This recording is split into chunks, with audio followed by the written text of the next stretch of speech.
Today I'll be transforming this old HP Pro into something a bit more modern. So we're moving from your older DDR3 system running Windows 8 over to something a bit more modern with a 10th gen build. So I've already done a general cleaning of the case. Unfortunately no respray this time, so there's a bit of frost action here. But we've got the IO shield pre-installed, and the old hard drive that had the from OS is wiped and will be used as a secondary drive. And instead we'll be running Windows 11 Pro on this SATA SSD. And over here we're running 4 gigs of DDR4, a 10th gen Celeron, all hooked up to the MSI H510M Pro, and they'll be powered by an EVGA 450 watt power supply. Non-modular, but more than adequate for this level of PC. So nothing incredibly powerful, but definitely an upgrade from the old stuff that was in there originally. So let's do this. Step 1, we've got the motherboard in, and the holes are lined up to those original holes on the case. And we've got pass-through to the IO shield at the back, and we'll be reusing the same factory screws that came with the original computer. And the time skip, all 4 screws are in. Corners. Alright, so now you just have to plug in our cables into their correct place. That would be your audio, your front panel power, so that the power button works, and your USB cables respectively. So these 3 guys here. With the cables now in, I am ready to move on to storage. So one problem I encountered upon plugging these in is that we had to abandon the front panel USB as the pins don't quite line up with the old USB 2.0 connector. So had to just tuck this guy in the back here out of the way. We'll of course be reusing the old optical drive, because why not? Some people still use CDs and DVDs. And here we have the 2 SATA cables to power our hard drive, as well as the aforementioned optical drive. Also opted for a 3rd SATA cable, as we'll now be adding this SSD, which was not in the original build.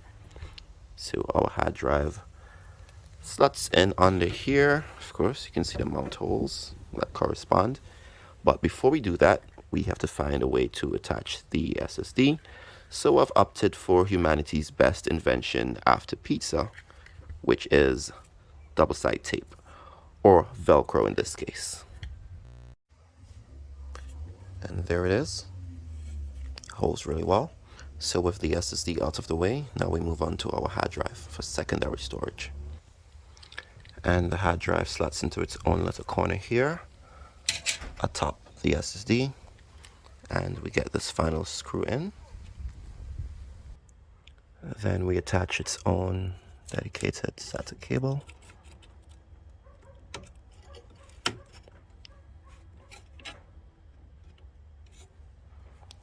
And this is where we are thus far. Next up, power supply. And our trusty tiny fan, which I will be using as an exhaust fan to take hot air away from the system. Alright, so our second issue for the day comes in the form of our SATA power connections. Now that we have our power supply and exhaust fans in, this cable is going to power our optical drive over here. This second SATA power cable is going to power our 2 drives. However, the SSD, which was previously mounted at the bottom here, there's not enough length to plug this one up here and reach it at the bottom. So what I'm going to have to do is to just attach this drive directly to the hard drive under here. So now that we have them both plugged in here and here, what you essentially get is a drive sandwich where we just stack them one on top of the other, like so. And this is the end result. So just like Thanos, I used the drive to mount the drive.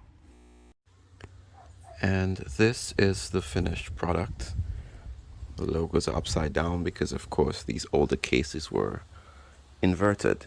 That is something I've always disliked about them, but it is what it is. Right, some of the extra cable, and I just sort of tucked over there. Not much cable management can be done in a build like this. Right, so the array I/O, luckily we have a lot of USB ports that can be used, since the front USB will not be functional since I had to forego plugging in that wire. So yeah, these won't be working, but she's all wired up. Windows has already been pre-installed, so it's just to put the front cover on now, and that's it. Now the final thing I would have liked to have done is this very dusty fan here, slightly smaller than this one, is actually the PWM fan that would have been on the previous CPU cooler for the LGA 1155 CPU that was in here. Right, so you got your 4-pin, if you can focus here, your 4-pin PWM control. What that means is, just like the one that's on this cooler, this fan has the ability to ramp up or down in speed based on the temperature that it detects. So what I would have done actually, if I had a splitter, is I would have slaved these two fans together. So this one and this one would be connected to the splitter, and then the splitter would be connected to this, the CPU header here.